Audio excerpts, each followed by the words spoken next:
तो हेलो दोस्तों, good morning. तो हमारा पहला क्लास ख़त्म हो गया है। आज हमारा दूसरा क्लास है। तो आप वीडियो में बन रही है और वीडियो पसंद है तो लाइक कर दीजिएगा और साथ में चैनल सब्सक्राइब कर लीजिए। नवोदय का पूरी तैयारी चल रहा है और बस एक बार हमारे यही नारा होना चाहिए कि अब की बार नवोदय पार। 2025 में सिलेक्शन लेना है अगर आपको तो आइए, पूरा सिलेक्शन कंप्लीट केवल मैथ का। आइए पूरा देखते हैं। देखिए, हम लोग आज पढ़ने वाले हैं रूढ़ संख्या या इसी को आभाज्य संख्या कहते हैं। अभाज्य संख्या का मतलब होता है कि वैसी संख्या है ना कि जो केवल एक से कटे और अपने आप से। जैसे अगर हम ले लेते हैं 3, देखिए 3 ले लेंगे तो 3 जो है ये 3 में केवल 1 से भाग लेगा और केवल 3 से। इसके अलावा कोई ऐसी संख्या नहीं है जो 3 को काट सके। इसीलिए जो 3 है हमारा वो क्या हो जाएगा, अभाज्य संख्या। ठीक है। जैसे 5 ले लें तो 5 है, ये भी 1 से कटेगा और 5 से, इसीलिए क्या है, ये भी अभाज्य है। देखिए अगर हम 4 को लेते हैं, देखिए 4 जो है 1 से भी कटेगा, 2 से भी कटेगा और 4 से भी कटेगा। देखिए तो इसीलिए हम इसको अभाज्य संख्या नहीं बोलेंगे, क्योंकि जो अभाज्य होता है वो केवल 1 से और 4 से कटता है। ठीक है, तो इसको क्या बोलेंगे, अभाज्य बोलेंगे। ठीक है, तो अभाज्य संख्या कह देंगे कि वैसी संख्या, ठीक है, वैसी संख्या जो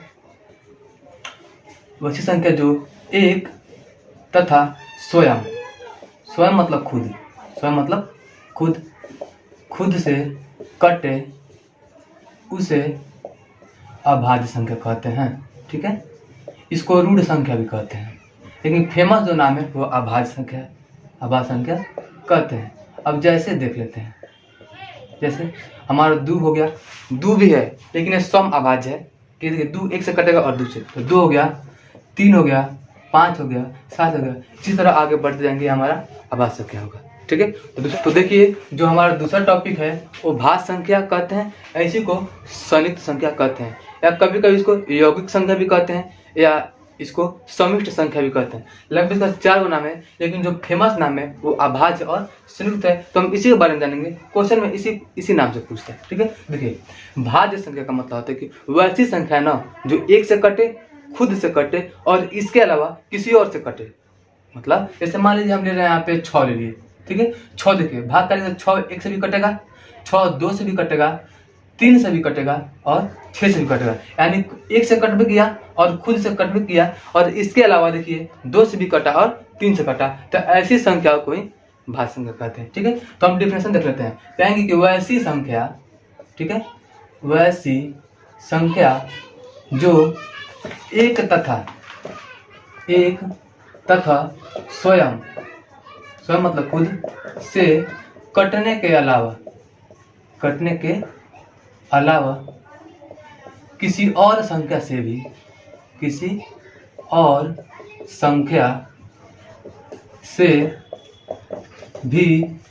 कटता है उसे भाज्य संख्या कहते हैं, भाज्य संख्या कहते हैं। ठीक है, जैसे हम बात कर लेते हैं। ठीक है, जैसे हमारा 10 हो गया, 15 हो गया, 20 हो गया, 8 हो गया, 4 हो गया और 6 हो गया। ध्यान दीजिएगा, 2 जो है वो भाज्य संख्या नहीं है, 2 भाज्य संख्या नहीं है। देखिए 2 लेंगे तो कि 1 से कटेगा और 2 से, लेकिन जो भाज्य होता है वो 1 से कटना चाहिए, खुद से भी कटना चाहिए और किसी और से, लेकिन जो 2 है 1 से भी कट रहा है और 2 से। तो अगर हमसे क्वेश्चन पूछे कि सबसे छोटी भाज्य संख्या, क्या पूछे, सबसे छोटी भाज्य संख्या तो हमारा 4 होता है। ठीक है, देखिए 4 जो है 1 से कटेगा, 2 से और 4 से कटेगा। ठीक है, तो इसमें यहीं तक हमारा था। तो आप इसको ध्यान से लीजिए और कॉपी कलम आप लेकर बैठिए। ठीक है, और इसको नोट कर दीजिए। नोट्स बनाना बहुत जरूरी होता है और अपने द्वारा बनाया गया नोट वो काफ़ी जरूरी होता है, और सबसे अच्छा वो होता है जो हम खुद से बनाते हैं अपने हाथों से। तो देखिए जो हमारा तीसरा टॉपिक है वो है, मैंने आज का तीसरा, कि जुड़वा अभाज्य संख्या। जुड़वा अभाज्य संख्या का मतलब होता है, जुड़वा मतलब जोड़ा, इसको युग्म भी कहते हैं। ठीक है, युग्म अभाज्य संख्या दे देगा या जुड़वा अभाज्य संख्या देगा। इसका मतलब होता है ना कि कोई भी आप 2 ले लीजिए, कोई भी 2 अभाज्य संख्या लीजिए। जैसे मान लीजिए हम 2 ले लिए, ठीक है, और एक 3 ले लिए। ठीक है, 2 और 3, देखिए ये दोनों अभाज्य है और जोड़ा में भी है, लेकिन क्या इनके बीच कोई और संख्या है? तो नहीं है। देखिए 2 और 3 के बीच में कोई संख्या नहीं है, तो इसीलिए 2 और 3 को हम जुड़वा अभाज्य संख्या नहीं कहेंगे। लेकिन उसी तरह हम 5 ले लें और 7 ले लें, देखिए 5 भी अभाज्य है और 7 भी अभाज्य है, लेकिन इसके बीच में एक संख्या आता है 6। तो अगर इन दोनों के बीच में कोई संख्या आए तब इन दोनों संख्या को हम जुड़वा अभाज्य संख्या कहेंगे। अगर इनके बीच में कोई नहीं आता है फिर भी वो अगर वो अभाज्य हैं तब उनको जुड़वा अभाज्य हम नहीं कहेंगे। जैसे मान लीजिए हम ले लिए, आप 11 ले लिए, ठीक है, और 13 ले लिए। देखिए ये दोनों अभाज्य है, 11 भी अभाज्य है, 1 से कटेगा खुद से, 13 भी 1 से और खुद से, इसलिए दोनों अभाज्य है। लेकिन इसके बीच में 12 आता है, ठीक है, इसीलिए इसको हम जुड़वा अभाज्य संख्या कर सकते हैं। तो केवल जुड़वा अभाज्य संख्या उन्हीं को कहेंगे जिनके बीच में कोई ऐसी संख्या आए जो भाज्य हो, ठीक है। देखिए 11 और 13 इसको हम कहेंगे दोनों क्या है, अभाज्य। और इसी तरह हम देखिए 17 हो गया और 19, इसके बीच में 18 आता है, इसीलिए क्या है, जुड़वा अभाज्य। यानी कहेंगे वैसी संख्या, ठीक है, वैसी 2 संख्याएं, क्या कहेंगे, वैसी 2 संख्याएं, वैसी 2 संख्याएं जिनके, मैंने वैसी 2 अभाज्य संख्या कहेंगे, वैसी 2 अभाज्य संख्याएं जिनके बीच में एक अभाज्य संख्या हो, एक अभाज्य संख्या हो, उसे जुड़वा अभाज्य संख्या कहते हैं।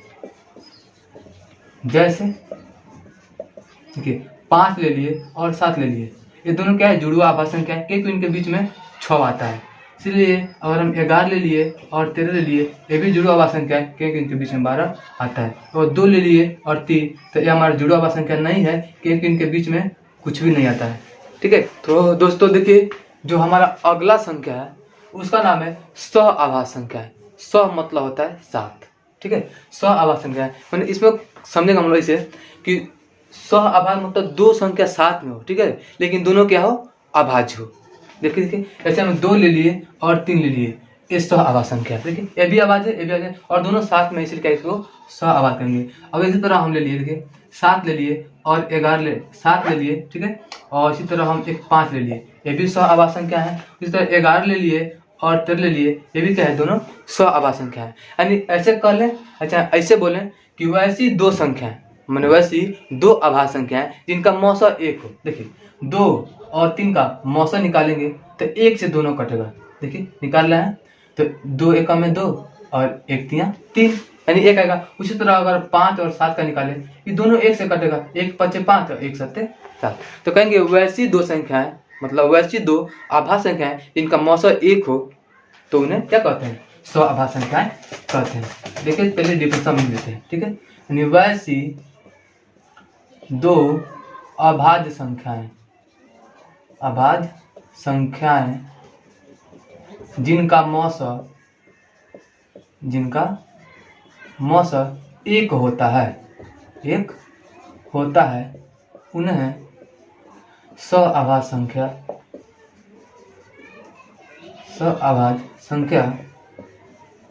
कहते हैं। जैसे कि हम बात कर लें, देखिए 2 और 5 हो गया, इस अभाज्य निकालेंगे मौसा 1 होगा, 3 और 5 हो गया, इसी तरह 7 और 5 हो गया, देखिए इसी तरह 11 और हमारा 11 हो गया और हमारा 13 हो गया। देखिए सह अभाज्य संख्या में एक सम और एक विषम हो सकता है, ठीक है। जैसे कि 9 ले लिए और 11, मैंने सम विषम नहीं, मतलब भाज्य और अभाज्य होते हुए 11 अभाज्य लेकिन 9 क्या है, भाज्य है। लेकिन इन दोनों का और मौसा निकालते हैं तो 1 आएगा, इसीलिए क्या है हमारा, इसको हम सह अभाज्य संख्या कह सकते हैं। देखिए तो आज के लिए बस इतना ही, तो मिलते हैं अगले वीडियो में।